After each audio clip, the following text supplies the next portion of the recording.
अनाथ बहनों का जादुई गहना पेड़। मगधीरा एक माली था जो हरिपुर गांव में भंवर सिंह की हवेली के बगीचे की खिदमत में सलगन था। मगधीरा की मेहनत से भंवर सिंह के बगिया में रंग बिरंगे फूल खिलते थे, जिनके व्यापार से भंवर सिंह बड़ी तादाद में कमाई करता था। मगधीरा, अरे ओ मगधीरा, कहाँ मर गया है? जी मालिक, कहिए। ये बाग के गुलाब मुरझाए क्यों हैं? कैसा बेढंगा देखभाल कर रहा है तू बगिया की? तुझे पता है ना, ये बैंजनी गुलाब ही मेरे बाग की जान है।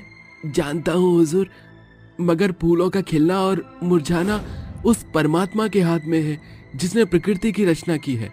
जब सारी गुत्थी भगवान के हाथों में है तो तू माली क्या मुफ्तखोर की कमाई हपसेगा? चल फूट यहां से।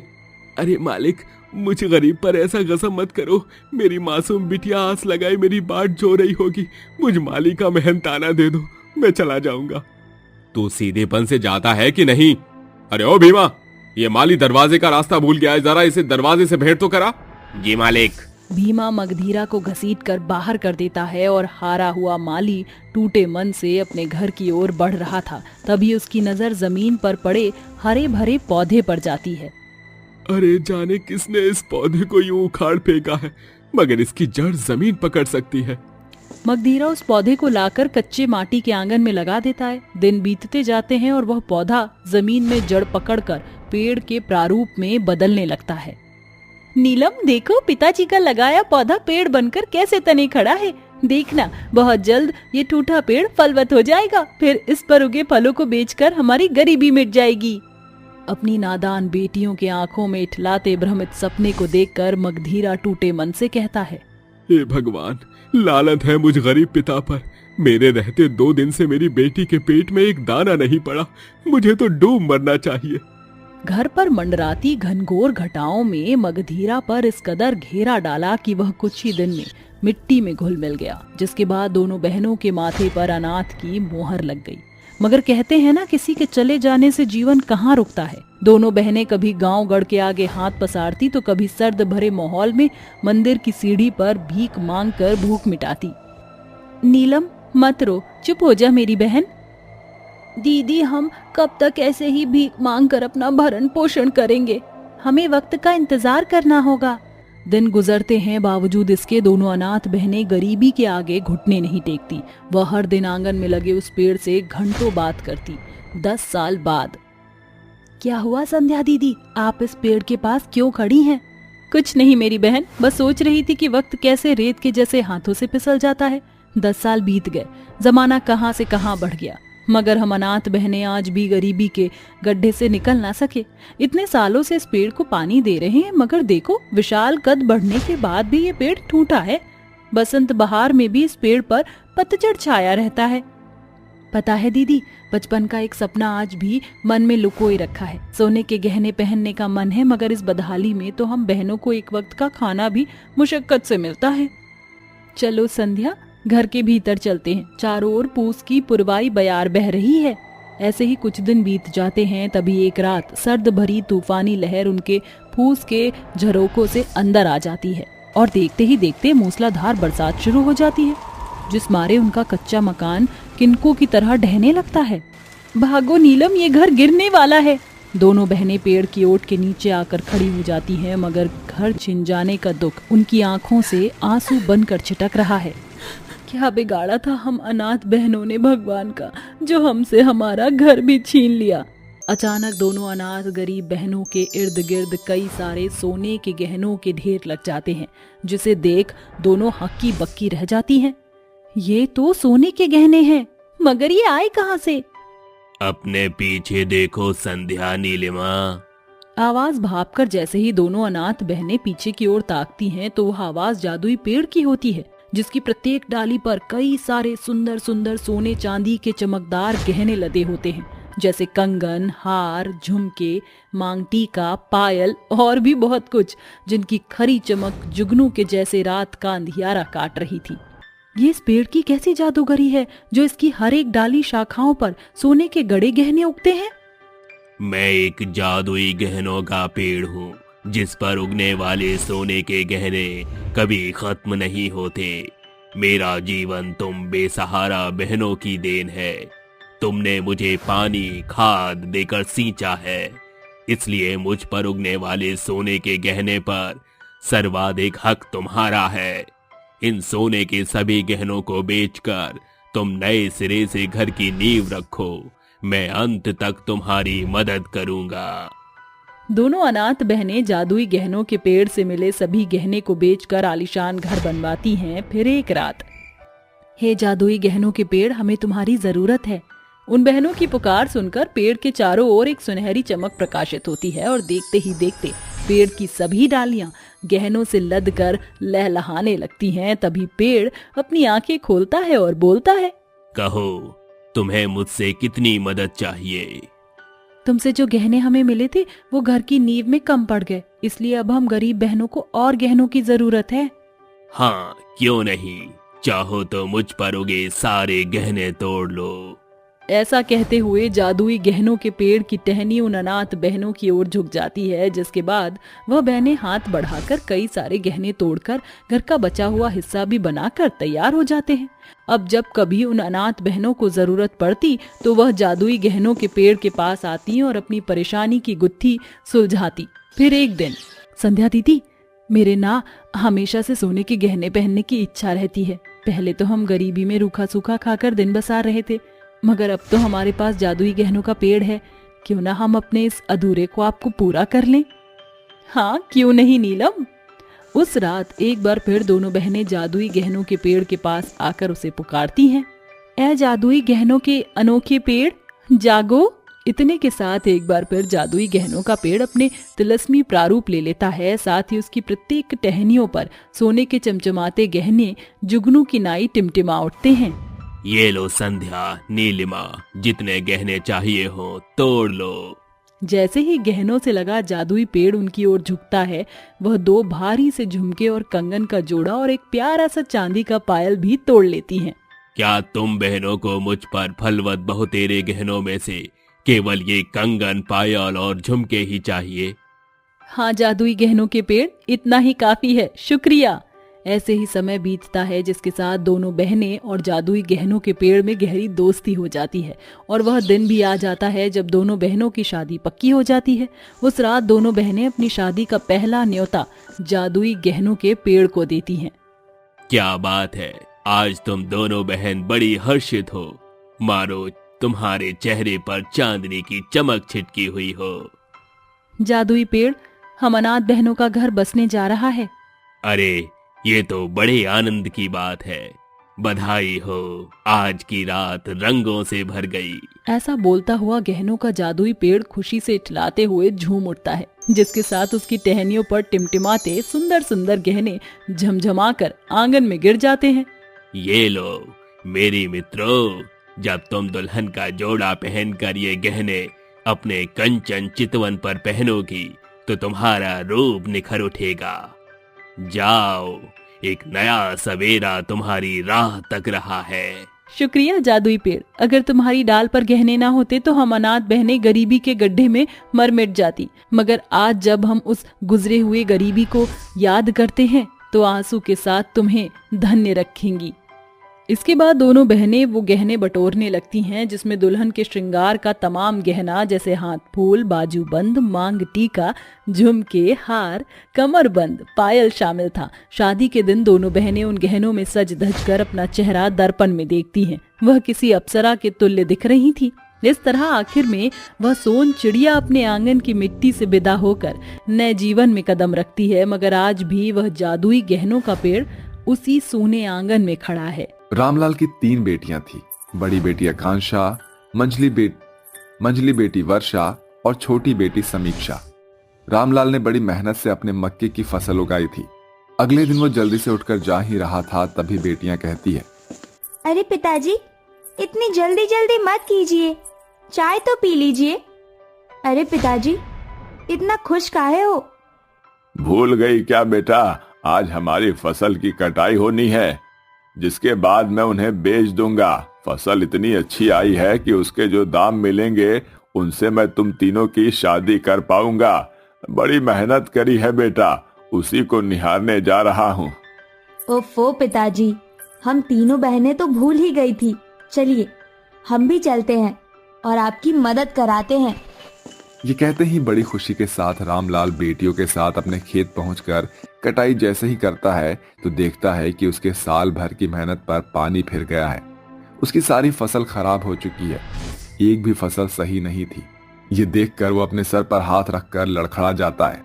तभी तीनों बेटी संभल कर कहती हैं, संभालिए पिताजी खुद को। कैसे संभलूं? सब चौपट हो गया। अब मैं क्या खाऊंगा, क्या बेचूंगा? इतनी मेहनत की थी। दुख तो इसी बात का है कि तुम तीनों बेटियों की शादी करनी थी मुझे। अब ये कैसे मुमकिन होगा? ये मंजर देखकर तो कलेजा फटने को हो रहा है। मैं इस सदमे में अब जी नहीं पाऊंगा। शुभ शुभ कहिए पिताजी, ऐसा मत कहिए। पिताजी आप हमारी चिंता मत कीजिए। कैसे ना करूं बेटी चिंता, तुम तो सयानी हो चुकी हो। पिताजी धैर्य रखिए। तीनों बेटियां अपने पिता को समझा बुझाकर घर ले आती हैं। 4 दिन बीत जाते हैं। रामलाल आंगन में अपनी बेटियों के साथ बैठा था कि गांव के लोग ताने कसते हुए कहते हैं, देखो देखो कैसा बाप है, खेत बर्बाद करवा दिया और यहाँ रोटियां तोड़ रहा है। घर में बिन माँ की 3-3 जवान बेटियां हैं, कुछ तो शर्म कर रामलाल। और क्या, कब तक तू ऐसे अपनी बेटियों को घर में रखेगा? अरे अब शादी नहीं करेगा तो कभी नहीं हो पाएगी। लोग तेरी बेटियों का और तेरा जीना दुश्वार कर देंगे। शादी कर दे इनकी, निपटा दे इन्हें। अब पता भी है कि कितना बड़ा कलंक होता है जवान बेटियों को घर पर रखना। हमें तो लगता है ये शादी नहीं कर पाएगा, बस बेटियों के हाथ का खाना खाएगा बैठ के। आखिर जिसका डर था वही हुआ। बस कीजिए अंकल, आप बहुत कुछ कह चुके हैं। कृपा करके आप अपने कड़वे शब्द मत बोलिए।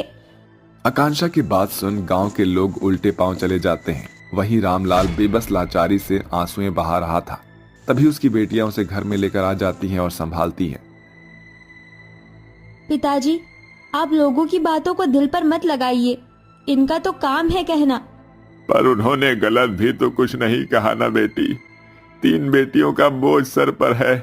शादी नहीं की तो लोग तुम्हें भी थू थू करेंगे और मुझे भी। तुम तीनों मुझे अकेला छोड़ दो, अभी मैं कुछ कहने सुनने के होश में नहीं हूँ बेटा। तीनों बेटी परेशान होकर अपने पिता को छोड़कर एक नदी किनारे आ जाती हैं और रोते हुए कहती हैं, दीदी कैसे गरीब की चपत लगती है। भगवान हमारे साथ ऐसा क्यों करता है?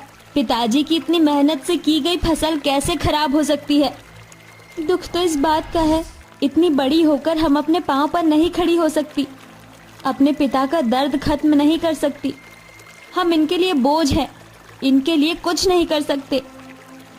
भगवान ऐसे गरीब दिन किसी पिता को ना दिखाए। मुझे लगता है पिताजी के दर्द को हम खत्म नहीं कर सकते, लेकिन इनका बोझ हल्का जरूर कर देंगे अपनी जान देकर। इस नदी में चलो बहनें, विदा लेते हैं अब। तीनों बहनें रोकर एक दूसरे का हाथ थामते हुए नदी में छलांग लगाती हैं।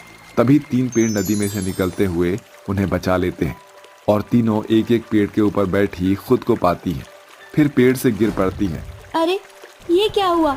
हमने इस नदी में अपनी जान दे दी थी, बच कैसे गए? हाँ बिल्कुल भी कुछ समझ नहीं आ रहा। लग गई मुझे तो। हम 3 जादुई पेड़ के कारण तुम तीनों बच गई। तुम्हारी बातें सुनी हमने। तुम्हारा जीवन बड़े कष्ट से गुजर रहा है और हम तीनों जादुई पेड़ नेक दिल लोगों की मदद करते हैं। फिर तुम खुद अपने पांव पर खड़ी हो सकती हो। पर तुम हमारी मदद क्यों करना चाहते हो? क्योंकि आज तक हमें कोई मिला ही नहीं। ये मेरा भाई जादुई लहंगा पेड़ है, मैं जादुई चूड़ी का पेड़ हूँ और वो जादुई सैंडल का पेड़ है। तुम तीनों जब मंत्र बोलकर हमें बुलाओगे तो हम आकर तुम्हें ये तीनों चीज देंगे। इन तीनों चीजों को तुम बेचकर अपने घर की आर्थिक स्थिति ठीक कर सकती हो, अपना घर का खर्चा चला सकती हो, अपने पिताजी के लिए खेत ले सकती हो और शादी भी कर सकती हो। चाहो तो गरीबों की मदद भी कर सकती हो। हमारी मदद करने के लिए शुक्रिया। वो मंत्र क्या है, हमें बता दो। वो मंत्र है, हे जादुई पेड़, लगा दे यहाँ लहंगे का ढेर, तीनों पेड़ से जो भी लोगी उसका नाम लेना, वही चीज आ जाएगी सामने। शुक्रिया जादुई पेड़। हे जादुई पेड़, लगा दे यहाँ सैंडल का ढेर। वर्षा के ये मंत्र बोलते ही वो चमचमाता हुआ पेड़ वर्षा को ढेर सारी रंग बिरंगी सैंडल्स देता है, जिन्हें देखकर वो कहती है, अरे वाह, ये सैंडल तो बेहद खूबसूरत है। इन्हें बेचकर हम बहुत पैसे कमा सकते हैं। हाँ हाँ ठीक है। ये कहकर दोनों बहनें भी उन जादुई मंत्र को उन पेड़ों के सामने बोलती हैं, जिससे वो दोनों जादुई पेड़ भी दोनों बहनों को ढेर सारे लहंगे और चूड़ियां देते हैं। तीनों बहनें उसे लेकर बाजार में जाकर बेचने लगती हैं। आइए आइए, सुंदर सुंदर लहंगे, चूड़ी और सैंडल ले लीजिए। सभी दुकानों से सस्ते दाम में ले जाइए ले जाइए। अरे वाह, कितना सस्ता और बढ़िया लहंगा है। सैंडल भी अच्छी है, चूड़ियां भी अच्छी है। इसे तो मैं माही की शादी में पहनूंगी अब। ये बोलकर तीनों उसे तीनों चीज बेच देती हैं। सारा सामान बेचने के बाद तीनों पैसे लेकर घर लौटती हैं और रामलाल के हाथों में देकर कहती हैं, पिताजी गजब हो गया, हम तीनों ने काम खोल लिया। अब से आपको किसी चीज की तकलीफ नहीं होगी। मैं आपको दूसरा खेत दिलवा दूंगी। भला ऐसा कैसे हुआ मेरी बेटियों? तभी उसकी बेटियों ने उसे सारी बात बताई। वक्त गुजरता है, तीनों बहनें मंत्र बोलती हैं, जिससे तीनों जादुई पेड़ बाहर आकर तीनों बहनों को जादुई लहंगा, चूड़ियां और सैंडल देते हैं, जिन्हें बेचकर वो अपने घर का खर्चा चलाती है। साथ ही कच्चे घर को पक्के घर में तब्दील करा लेती हैं और एक बड़ा सा खेत लेती हैं। खुशी से तीनों बहनें कहती हैं, दीदी, उस जादुई पेड़ की मदद से आज हमारे पास सब कुछ है।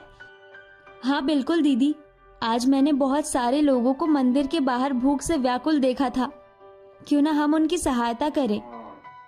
तुम दोनों बिल्कुल ठीक कहती हो। चलो जादुई पेड़ के पास चलते हैं।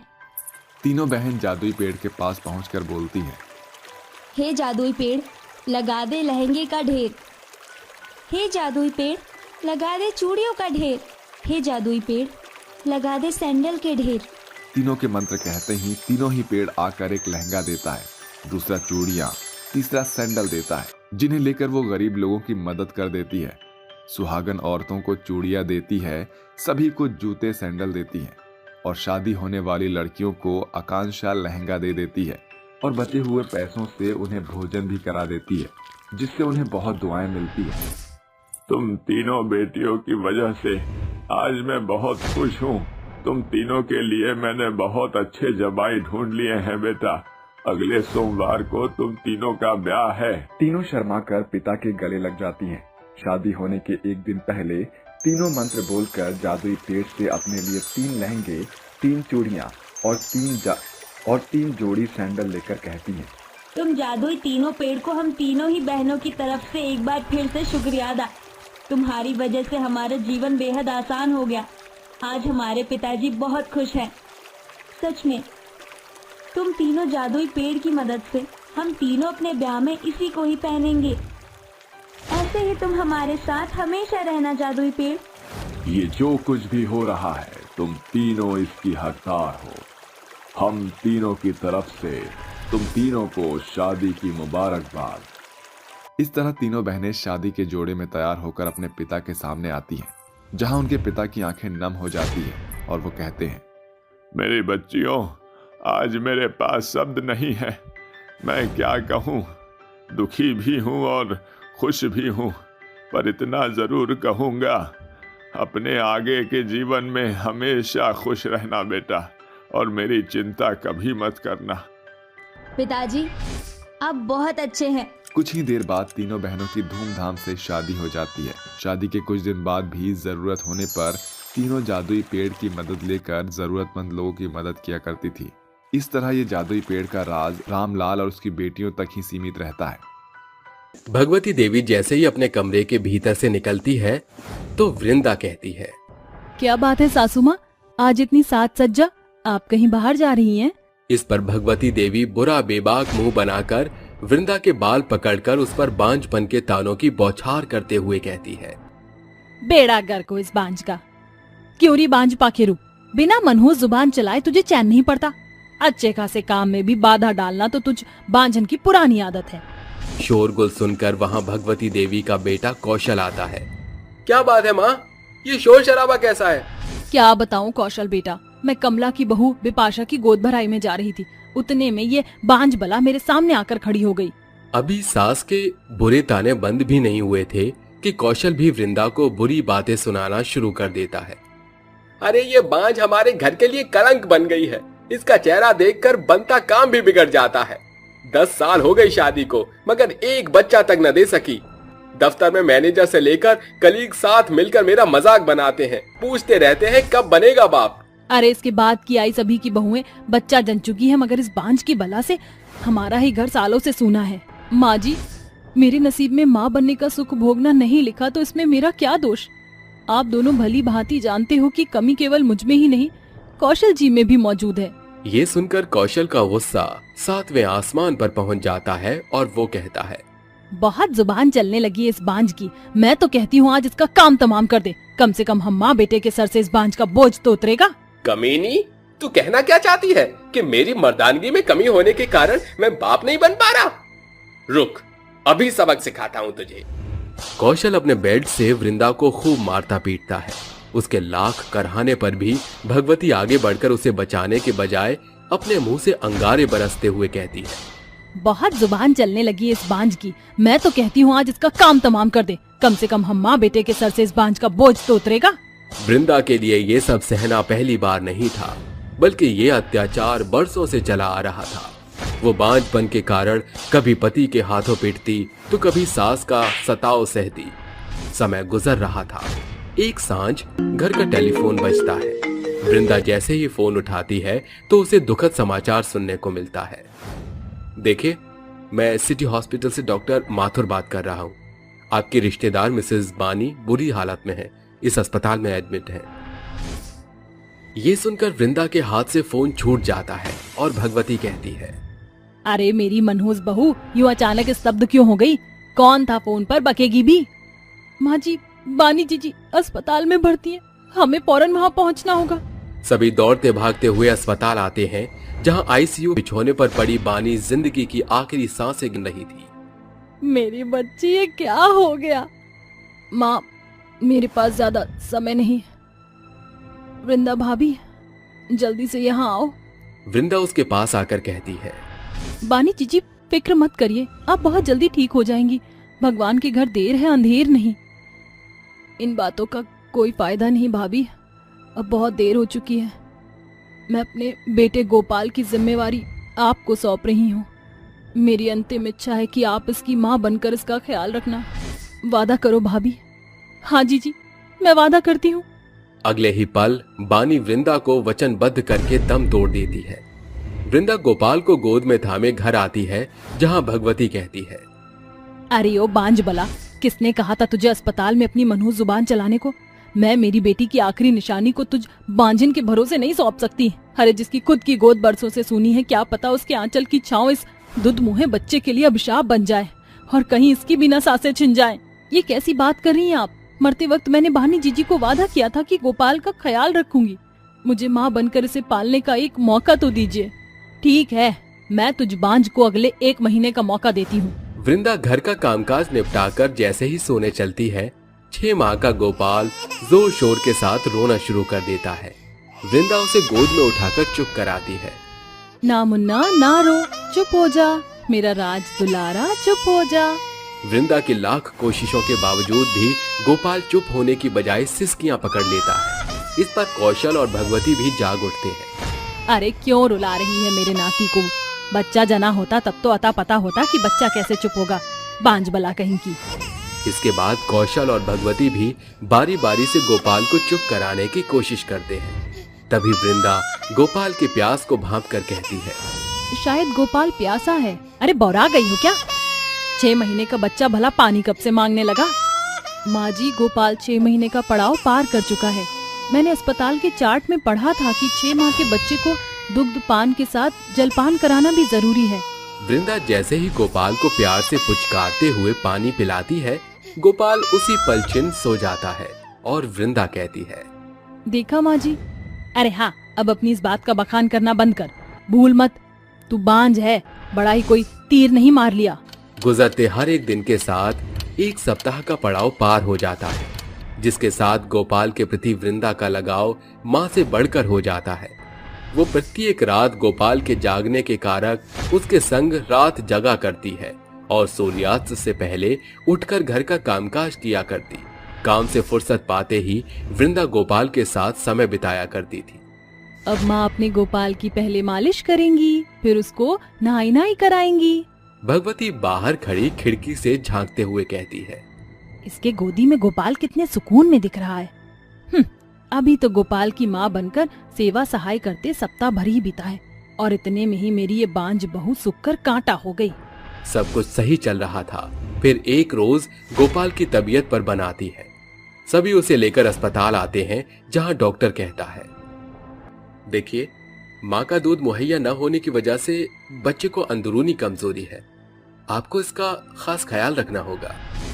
जैसे ही वृंदा गोपाल को उठाने के लिए आगे हाथ बढ़ाती है, भगवती भड़कते हुए कहती है, दूर कर अपने इस मनहूस हाथों को। तुझ बांझ के साय से ही आज गोपाल का ये हश्र हुआ है। बांझिन ममता की झूठी आड़ में तू मेरे गोपाल को मारना चाहती है। सभी घर आते हैं, मगर गोपाल चुप होने का नाम नहीं लेता। पर जैसे ही वृंदा उसे अपनी गोदी में लेती है, गोपाल आंखें मूंदकर सुकून से सो जाता है। निस दिन वृंदा गोपाल की सेहत के लिए हर एक तप व्रत करती है। ऐसा कोई मंदिर और मूर्त नहीं बचा था जिसे उस बांझ बहू ने पूजा न था। शायद उसका फल था कि गोपाल आज एकदम स्वस्थ हो गया। अब गोपाल एकदम फिट एंड फाइन है। शुक्रिया डॉक्टर साहब। शुक्रिया मुझे नहीं, इसकी माँ को कहिए माताजी। बहू, माँ होकर भी मैं तेरी ममता को देख ना सकी। हमेशा तुझे बांझ का बुरा ताना देकर तेरे मन को भेदती रही, मगर ये भूल गई कि पालने वाले का दर्जा जन्म देने वाली माँ से बढ़कर होता है। देवकी ने कान्हा जी को जन्म दिया, मगर कहलाते तो कान्हा यशोदा नंदन ही है। हाँ वृंदा, अगर बानी भी जिंदा होती तो वो भी गोपाल का इस कदर ध्यान न रख पाती। माँ जी, कौशल जी, मुझे इस बात की बड़ी खुशी है कि आज आपका नजरिया बदल गया। अब मेरे माथे पर लगा बांझ का कलंक मिट गया। वृंदा ने भले गोपाल को अपनी कोख से जन्म नहीं दिया, मगर गोपाल के प्रति उसका प्यार परवान चढ़ता देख भगवती को ये एहसास हो ही गया कि कभी कभी खून के रिश्ते भी दिल के रिश्ते के आगे फीके पड़ जाते हैं। अजी, घर में अन्न का एक दाना तक नहीं है। आज बस थोड़ा सा आटा बचा हुआ है। आप आज थोड़ा काम करके घर के लिए राशन ले आना। हाँ हाँ, तेरे बस की करना तो कुछ है नहीं, बस मेरे बेटे पर हुक्म चला देती है। आप ये कैसी बातें कर रही हो माँ जी? भला अब ये काम नहीं ढूंढेंगी तो घर कैसे चलेगा? हाँ हाँ, अब तुम दोनों बहस मत करो। मैं बस लक्ष्मी माता की पूजा करके निकल ही रहा हूँ। लक्ष्मी माता की कृपा से आज मुझे कोई अपने पास काम दे ही देगा। संजय लक्ष्मी माता की पूजा करके अपने लिए काम ढूंढने के लिए निकल जाता है, जिसके बाद दिन भर यहाँ से वहाँ धक्के खाने के बाद भी उसे कहीं काम नहीं मिलता और वह वापस ऐसे ही घर को लौटने लगता है। कब तक, आखिर कब तक मैं इस तरह काम के लिए भटकता रहूंगा? मुझे अपने परिवार वालों की बहुत चिंता रहती है। क्या होगा उनका? हे लक्ष्मी माता, हमारी मदद करो। वह बेचारा जब वापस घर लौटता है तो उसकी पत्नी सरोज उसका इंतजार कर रही होती है। तभी सरोज संजय को खाली हाथ आते हुए देख उससे कहती है, क्या हुआ जी, आप कुछ भी नहीं लेकर आए? अब हम लोग क्या खाएंगे? अरे मेरे बेटे को घर में तो आने दे, उसके आते ही उसके सर पर खड़ी हो गई है। पिताजी, आप मेरे लिए क्या लेकर आए हो? कुछ नहीं बेटा, मुझे काम नहीं मिला। कल जब काम मिलेगा तो तुम्हारे लिए जरूर कुछ लेकर आऊंगा। सरोज, तुम एक काम करो, आटे की रोटियां बना लो, आज हम वही खा लेंगे। सरोज चुपचाप जाकर रोटी बनाने के लिए आटा गूंदने लगती है, लेकिन तभी अचानक से बारिश होने लगती है, जिसकी वजह से उनकी झोपड़ी से पानी टपकने लगता है। अजी, चारों तरफ से पानी टपक रहा है। अब मैं चूल्हे पर रोटियां कैसे बनाऊं? देखो सरोज, हमारे पास और कोई चारा नहीं है। हमें इसी भीगे हुए चूल्हे पर खाना बनाना होगा। संजय थोड़ी सी लकड़ियां इकट्ठा करके लाता है जो भीगी हुई होती हैं। सरोज की आंखों में आंसू आ जाते हैं और वह चुपचाप बिना शिकायत किए भीगी हुई लकड़ियों से भीगे हुए चूल्हे पर रोटियां बनाने की कोशिश करती है, लेकिन भीगी हुई लकड़ियां जल ही नहीं पाती और वह चूल्हे में फूंक मारती रहती है। क्या करूं, ये तो लकड़ियां जल ही नहीं रही हैं। सरोज हाथ जोड़कर लक्ष्मी माता को याद करने लगती है। लक्ष्मी माता, ये दुख दर्द हमारी जिंदगी के कब खत्म होंगे और कब तक हम ऐसे जिएंगे? हमारी परेशानियों को खत्म कर दो माता, हमारी परेशानियों को खत्म कर दो। तभी अचानक से उस भीगे हुए चूल्हे से एक रोशनी निकलती है जिसमें से स्वयं लक्ष्मी माता प्रकट होती हैं। परेशान मत हो तुम सब, मैं यहाँ तुम सबके लिए आई हूँ। संजय और सरोज दोनों ही अपने सामने स्वयं लक्ष्मी माता को देखकर हैरान रह जाते हैं। साक्षात लक्ष्मी माता हमारी इस गरीब झोपड़ी में, माँ आपने तो हमें धन्य कर दिया। तुम मेरे सच्चे भक्त हो, तुमने हर परेशानी और परिस्थितियों में मुझे याद किया है और इतनी परेशानियों के बाद भी तुमने मेरी पूजा की। ऐसा तो सिर्फ मेरा सच्चा भक्त ही कर सकता है। मैं तुम्हारी भक्ति से बहुत खुश हूँ। तभी माता अपनी शक्तियों से उनके भीगे हुए चूल्हे को एक जादुई चूल्हा बना देती हैं, जिसके बाद वह उनसे कहती हैं, अब तुम्हारी सारी परेशानियां ये जादुई चूल्हा ठीक करेगा। तुम इसके सामने हाथ जोड़ के अपने लिए रोटियां मांग सकते हो। इस जादुई चूल्हे के अंदर से मीठी और बहुत टेस्टी रोटियां बनकर बाहर निकलेंगी। ऐसा कहते ही वह वहां से गायब हो जाती हैं, जिसके बाद सरोज और संजय दोनों बहुत खुश होते हैं और वह जादुई चूल्हे के सामने हाथ जोड़कर खड़े हो जाते हैं। ऐ जादुई चूल्हे, हम सभी बहुत भूखे हैं, हमें रोटियां खानी हैं। सरोज के इतना कहते ही उस चूल्हे के अंदर से बहुत स्वादिष्ट और मीठी मीठी रोटियां बनकर बाहर आती हैं, जिसके बाद सरोज और संजय दोनों बैठकर उन रोटियों को खाते हैं। अगले दिन जैसे ही सवेरा होता है, सरोज जादुई चूल्हे के सामने हाथ जोड़ती है और कहती है, ऐ जादुई चूल्हे, मुझे कई सारी मीठी रोटियां चाहिए। सरोज के कहने पर फिर से जादुई चूल्हे के अंदर से मीठी मीठी रोटियां अपने आप बनकर निकलने लगती हैं, जिसके बाद वह उन रोटियों को एक टोकरी में भर लेती है। तभी संजय की आंख खुल जाती है और वह सरोज से पूछता है, अरे सरोज, तुम इतनी सवेरे कैसे उठ गई और तुमने जादुई चूल्हे से इतनी सारी रोटियां क्यों बनाई हैं? अजी, अब हमारे पास जादुई चूल्हा है, हम इसकी मदद से रोटियां बेचने का काम शुरू करेंगे, जिससे हमारे खर्चे लायक तो पैसे बनेंगे। और फिर इस चूल्हे की रोटियां भी तो मामूली रोटियां नहीं है। अरे ये इतनी मीठी और टेस्टी हैं कि क्या बताऊं। गांव के सभी लोगों को ये रोटियां बहुत पसंद आएंगी। तुमने बहुत अच्छा सोचा है। एक काम करता हूँ, मैं भी तुम्हारे साथ रोटियां बेचने चलता हूँ। दोनों मिलकर बेचेंगे तो पैसे भी ठीक मिलेंगे। बिल्कुल ठीक कहते हो आप, चलो दोनों साथ में बेचने चलते हैं, लेकिन आप दूसरे गाँव में बेचना और मैं दूसरे गाँव में बेचूंगी। संजय उसकी बात मान लेता है, जिसके बाद वह दोनों पति पत्नियां मिलकर मीठी रोटियां बेचने के लिए निकल जाते हैं।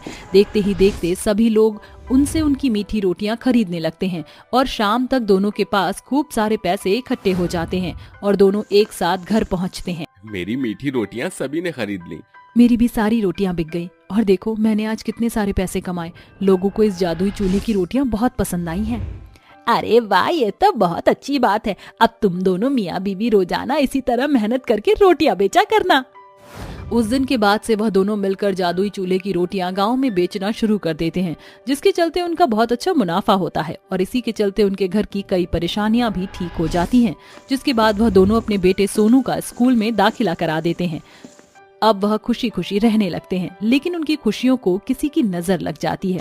उनके ही गांव के एक लालू नाम का आदमी उनके ऊपर नजर रखने लगता है। आखिरकार ये सरोज बहन के पास इतनी हिम्मत कहाँ से आ गई जो ये इतनी सारी रोटियां अकेले ही बना लेती है? अरे मुझे इस बात का पता लगाना होगा। लालू एक दिन सुबह ही उनके घर पहुंच जाता है, जिसके बाद वह उनके घर की खिड़की से घर के अंदर झांकने लगता है। अच्छा, तो ये बात है। इन लोगों के पास तो ये जादुई चूल्हा है जिसकी मीठी और टेस्टी रोटियां ये लोग बेच रहे हैं। अब मैं इस चूल्हे को चुरा लूंगा और दूसरे गांव जाकर इस चूल्हे की रोटियां बेचूंगा और फिर मेरा भी धंधा मस्त चलेगा, मस्त। ऐसा सोचकर वह रात को होने का इंतजार करने लगता है। जैसे ही रात होती है, रात के समय वह मौका देखकर उनके घर में घुस जाता है और चुपके से उस जादुई चूल्हे को चुरा कर ले जाता है और अपने घर आकर उस चूल्हे को रख देता है। अरे वाह, देखो तो ये जादुई चूल्हा अब मेरे घर में है। अब मुझे अमीर होने से कोई नहीं रोक सकता। चलो मैं भी इस जादुई चूल्हे का एक बार जादू देख ही लूं। ए मेरे जादुई चूल्हे, मुझे मीठी रोटियां खानी है, मुझे रोटियां दे दो। लालू के कहने पर उस चूल्हे का जादू चल नहीं पाता, जिसकी वजह से लालू को गुस्सा आने लगता है। अरे ये सब क्या हो रहा है? ये जादुई चूल्हा क्यों अपना जादू दिखा नहीं रहा है? अगर इस बार भी इसने जादू नहीं दिखाया तो मैं इसको तोड़ दूंगा। लालू दोबारा हाथ जोड़कर चूल्हे से रोटियां मांगता है, लेकिन जादुई चूल्हा काम नहीं करता। तभी वह गुस्से से लाठी उठाता है और चूल्हे को तोड़ने ही वाला होता है, लेकिन तभी चूल्हे में से लक्ष्मी माता खुद प्रकट होती हैं और कहती हैं, तुम जैसे लालची लोगों का कुछ नहीं होता। ना तो तुम अपने लिए कुछ करते हो और ना ही तुमसे किसी और की भलाई देखी जाती है। देवी माँ, मुझे क्षमा कर दो। मुझसे बहुत बड़ी भूल हो गई। आइंदा मैं ऐसी गलती दोबारा नहीं करूंगा। मुझे छोड़ दीजिए माता। लालू के इतना कहने पर लक्ष्मी माता वहाँ से गायब हो जाती हैं, लेकिन तभी वहाँ संजय अपनी माँ कलावती के साथ पहुँच जाता है। अरे बेटा, यही है वो आदमी जिसने घर से जादुई चूल्हा चोरी किया है। मैंने खुद इसको देखा है। अपनी माँ की ये बात सुनते ही संजय लालू को मारने लगता है। छोड़ दो, मुझे माफ कर दो, मुझसे भूल हो गई। आज के बाद मैं कभी भी चोरी नहीं करूंगा। तुम अपना चूल्हा ले जाओ भाई, यहाँ से ले जाओ, लेकिन मुझे छोड़ दो। संजय लालू को छोड़ देता है और अपने जादुई चूल्हे को वापस घर ले आता है। आपने वो तो सुना ही होगा, लालच करने वालों का कभी भला नहीं होता। जो मेहनत करता है फल भी उसे ही प्राप्त होता है। दो लड़कियां बेड पर लेटी हुई जख्मी हालत में थीं कि दो औरतें हाथ जोड़कर रोते हुए उन दोनों लड़की से कहती हैं, मानसी, पूजा, तुम दोनों हमें माफ कर दो। हम अपनी हरकतों पर बहुत शर्मिंदा हैं। आज तुमने बहुत बड़ा एहसान किया है। बेटा, मुझे माफ कर दो। अब से मैं तुम्हारे साथ ऐसा कभी नहीं करूंगी।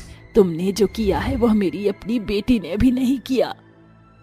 कोई बात नहीं चाची जी, हमें आपकी और भाभी की बातों का कभी बुरा नहीं लगा। आपका प्यार समझकर हमने सब स्वीकार किया था। तुम दोनों जल्दी से ठीक हो जाओ, उसके बाद हम सब पिकनिक मनाने जाएंगे तुम्हारे और दामाद जी के साथ। जी चाची जी। आखिर वो दोनों औरतें हॉस्पिटल में जख्मी पड़ी लड़कियों से इस तरह की माफी क्यों मांग रही थी? क्या उन्होंने कुछ गलत किया था? पूरी बात क्या है ये जानने के लिए हमें कहानी में कुछ समय पीछे जाना होगा। एक हादसे में काली बहनें मानसी और पूजा के माता पिता का देहांत हो जाता है, जिसके बाद वह दोनों बच्ची अकेले पड़ जाती हैं। तत्पश्चात उनके चाचा डूंगर उन्हें अपने घर ले आते हैं, जहां डूंगर की पत्नी मालती और उसका बेटा रमन, बहू प्रेरणा और बेटी रोशनी रहते थे। दोनों काली बहनों के कालेपन को लेकर लोग अक्सर उनका मजाक उड़ाया करते थे। रोशनी को अपने गोरेपन का बहुत घमंड था, जिसके चलते वो मुंह फट होकर कुछ भी उन्हें कह दिया करती थी। ऐसे ही सुबह के समय दोनों अपने कमरे में फेस मास्क लगाए हुए थी। उन्हें ऐसे देखकर हंसते हुए रोशनी कहती है, ओहो, देखो तो तुम दोनों को, पहले से ही भूतनी हो, ऊपर से ये मास्क लगाकर चुड़ैल से कम नहीं लग रही हो। तुम तो गोरी हो इसलिए बोलोगी ही ऐसा। तुम्हारे ही कहने के कारण हमें ऐसा करना पड़ता है। खैर, तुम्हें अपनी जितनी रंगत गोरी करनी है कर लो, रहोगी काली की काली ही। आपने बिल्कुल ठीक कहा मेरी गौरी ननद जी। पता है रोशनी, पापा जी के कहने पर मुझे इन्हें अपने साथ बाजार ले जाना पड़ा। मुझे तो लोग ऐसे देख रहे थे ना, क्या ही बताऊं तुम्हें। और पता है क्या कह रहे थे वो लोग? देखो, हंसिनी के साथ दो काली कौवी जा रही हैं। मुझे बिल्कुल नहीं पसंद ये दोनों। अरे भाभी, मेरा भी यही हाल है। पापा के कहने पर मुझे इन्हें अपने साथ रखना पड़ता है, और जो बातें मुझे सुननी पड़ती है ना, कानों में से खून निकाल देती हैं। क्या इन दोनों को लगे रहने दीजिए। भाभी रोशनी, क्या काला होना कोई सजा है? क्योंकि आप तो हमारे साथ ऐसा ही व्यवहार कर रही हैं। क्या होता है काला गोरा? ये तो सिर्फ इंसान का रूप बताता है। असल में दिल गोरा होना चाहिए, क्योंकि हर किसी का दिल गोरा नहीं होता। ओह, काला दिल गोरा दिल वाली अपने मुंह का फेस पैक हटा लो, पता चले कहीं मुंह पर गोरे होने की जगह दाने निकल आए। उनके रंगत का मजाक उड़ाकर दिल को ताड़ ताड़ किए नंद भाभी चली जाती हैं। ऐसे में दोनों रोते हुए कहती हैं, पूजा, आज माँ बाबा हमारे साथ होते तो हमें इतना कुछ सुनना नहीं पड़ता। चाचा जी अपनी बेटी बनाकर भले ही ले आए, पर यहाँ हमारे साथ रोड के भिखारी से भी ज्यादा अन्याय होता है। हाँ मानसी, पर हमें इनकी बातों को अपने दिल पर लेने की कोई जरूरत नहीं है। इंसान अगर अंदर से अच्छा हो तो सब अच्छा है। कभी ना कभी ये लोग हमें अपना मानेंगे। चल आजा, ये सब हटा लेते हैं। हम जैसे हैं वैसे ही रहेंगे। यदि किसी को हमें अपनाना है तो वो हमारे कालेपन के साथ ही अपनाएगा। बिल्कुल पूजा। कुछ ही देर बाद दोनों अपनी चाची का हाथ बटाने के लिए गेहूं साफ करती हैं तो मालती कहती है, अरे अरे, तुम दोनों क्या कर रही हो? तुम्हारी काली सूरत की वजह से अगर मेरे गेहूं काले पड़ गए तो आटा भी काला और रोटी भी काली काली खानी पड़ेगी। तुम दोनों जाकर मसाला कूटो। धूप में अगर काली भी पड़ जाओगी कोई फर्क नहीं पड़ेगा, पहले से ही काली हो ना। चाची आप फिर से। पूजा रहने दे, चुप रह, कुछ बातें नजरअंदाज किया कर। मालती की बात सुनकर दोनों धूप में मसाला कूटने लगती हैं। अगले दिन उनके घर पर एक लड़के का रिश्ता आता है। तभी विराट की माँ कहती है, अजी आपकी गोरी चिट्टी दूध जैसी लड़की हमें बहुत पसंद है। बिल्कुल हीरे जैसी चमक रही है। मेरे बेटे के साथ और दमकेगी। इसका मतलब रिश्ता पक्का? हाँ जी पक्का। माँ जी, क्या मैं रोशनी से कुछ देर बात कर सकता हूँ? हाँ हाँ बेटा, अब तो ये तुम्हारी ही है समझो। तभी रोशनी विराट एक दूसरे से बात करने चले जाते हैं। तभी मालती समधन से कहती है, अरे समधन जी, मेरी बेटी की हम उम्र मेरे जेठ जी की 2 लड़की और हैं, पर वो काली हैं, उनके लिए भी कोई रिश्ता लगा दो। वैसे मेरी नजर में 2 लड़के हैं, उनका भी रंग थोड़ा दबा हुआ है, आप कहो तो उनसे रिश्ता जोड़ा दूं। हाँ हाँ बिल्कुल, कम से कम इन दोनों काली लड़कियों का भी बोझ मेरे सर से हटेगा। बेचारी अनाथ, और कब तक मैं इन्हें अपनी छाती पर पालूं। जी जी, मैं अशोक विनय की फोटो भिजवा दूंगी।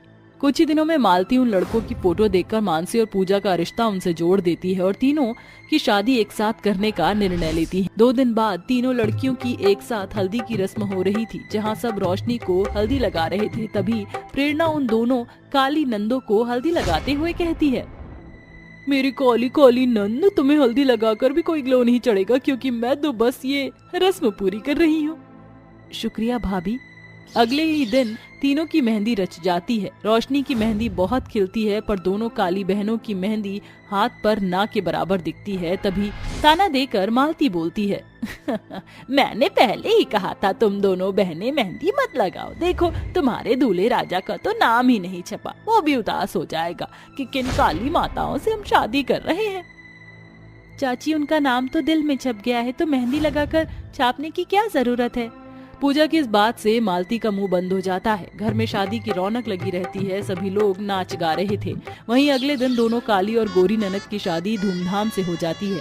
खुशी में कुछ लोग पटाखे इस तरह से जला रहे थे कि एक रॉकेट उड़कर इलेक्ट्रिसिटी बॉक्स में जा गिरता है, जिससे उसी के पास वाले कमरे में आग लग जाती है, जहाँ सास बहू कुछ गहने रख रही थी। माँ जी, ये वाला गहना भी रोशनी ननद जी के लिए रखना है। हाँ बहू। और माँ जी, उन दोनों काली नंदों के लिए भी कुछ देना होगा क्या आपको, वरना 4 लोगों के सामने आपकी क्या इज्जत रह जाएगी। हाँ हाँ मुझे पता है, सिखा मत। ये ले चांदी की पायल रख दे, इनके लिए सोने का कुछ भी नहीं है मेरे पास। जी माँ जी, अचानक से बहुत गर्मी लग रही है, इतनी तपन क्यों हो रही है इस कमरे में। मुझे भी बहू। आग! अरे बहू, इस पूरे कमरे में तो चारों तरफ से आग लग गई है, ये कैसे हुआ। बचाओ, कोई बचाओ। गौरव, ननद जी, पापा जी, अरे कोई बचा लो, हम दोनों को मरना नहीं चाहते। लगता है बहू अब हमारा अंतिम समय आ गया है। तभी तीनों नंदों को आग की खबर लग जाती है और वह कहती हैं, मानसी, रोशनी, चाची जी और भाभी अंदर हैं, इस कमरे की आग में फंसी हुई हैं, हमें उन्हें बचाना चाहिए। चलो। हाँ हाँ चलो, और कंबल भी ले लो।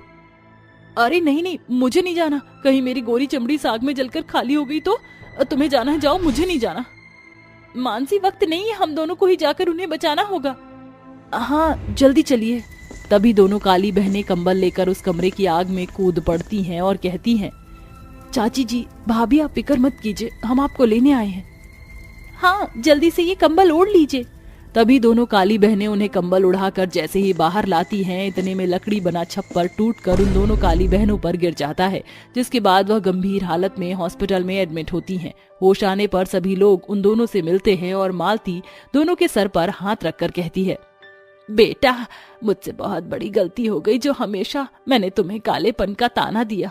बहुत शर्मिंदगी महसूस हो रही है कि अपनी बेटी मुझे इस हालत में छोड़ गई और तुम दोनों ने मुझे और अपनी भाभी को बचाया। हाँ मानसी, पूजा, हो सके तो मुझे भी माफ करना। नाम मेरा प्रेरणा है, पर असली प्रेरणा तो तुम दोनों से ही लेनी चाहिए। पूजा, मानसी, मुझे तो शायद माफी मांगने का भी हक नहीं। मैं तुम्हें सॉरी, थैंक यू दोनों बोलना चाहती हूँ। माँ की जान बचाकर तुमने बहुत बड़ा उपकार किया। मुझे धिक्कार है कि मैंने माँ और भाभी को अपने रूप के कारण ही उन्हें बचाया नहीं। कोई बात नहीं बहन, जो बीत गया सो बीत गया, अब से हम साथ हैं। तुम दोनों जल्दी से ठीक हो जाओ, उसके बाद हम सब पिकनिक पर घूमने जाएंगे। 15 दिन के भीतर दोनों काली बहनें ठीक हो जाती हैं, जिसके बाद सभी एक साथ बाहर घूमने जाते हैं।